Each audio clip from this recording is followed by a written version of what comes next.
स्वर कोकिला लता मंगेशकर का 92 साल की उम्र में निधन हो गया है। रविवार सुबह 8:12 पर यह खबर सबके सामने आई, जिसने एक बार को तो सबको चौंका दिया। देशवासियों को यकीन ही नहीं हुआ कि 5 दिन पहले जो खबरें आ रही थीं कि लता मंगेशकर जी की हालत में सुधार हो रहा है, उनकी हेल्थ में अपडेट हो रहा है, और अचानक से ये खबर आ जाएगी, किसी को यकीन ही नहीं था। लेकिन फिर जब इस खबर की पुष्टि हुई, तब जाकर लोगों को एहसास हुआ कि हमने एक कितना बड़ा सितारा हमेशा हमेशा के लिए खो दिया। 92 साल उनकी उम्र थी। 8 जनवरी को कोरोना से संक्रमित पाए जाने के बाद मुंबई के कैंडी ब्रीच अस्पताल में उन्हें भर्ती कराया गया था।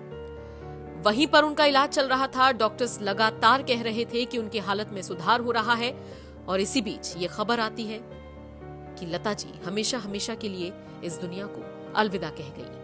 पूरा देश इस खबर को सुनने के बाद शोक में डूबा हुआ है। न सिर्फ बॉलीवुड इंडस्ट्री बल्कि साउथ इंडस्ट्री के बड़े बड़े सितारे भी लता मंगेशकर के जाने के बाद अपना दुख व्यक्त कर रही हैं। इसी कड़ी में रवि तेजा ने ट्विटर का सहारा लिया और ट्वीट करते हुए लिखा, sad to know about the demise of Lata Mangeshkar ji, one of the greatest singers the world has known. May her soul rest in peace. My deepest condolences to the family. Chiranjeevi ने लिखा, Nightingale of India, one of the greatest legends, Lata Didi is no more. Heartbroken. The vacuum due to this colossal loss can never be filled. She lived an extraordinary life. Her music lives on and will continue to cast a spell until music is there. Rest in peace. Hashtag Lata Mangeshkar. Baahubali बनाने वाले director Rajamouli ने लिखा, लता जी's passing away is a huge and irreplaceable loss. She will live on in our hearts forever. My heartfelt tribute to the Nightingale of India.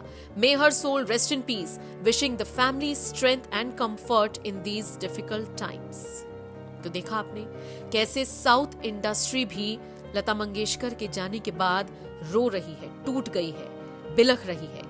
ये बताने के लिए काफी है कि लता मंगेशकर का जादू सिर्फ एक इंडस्ट्री तक सीमित नहीं था, बल्कि हर इंडस्ट्री पर, हर राज्य पर, पूरे देश पर, यहाँ तक कि पूरी दुनिया पर उनका जादू चलता था, उनकी आवाज का जादू चलता था।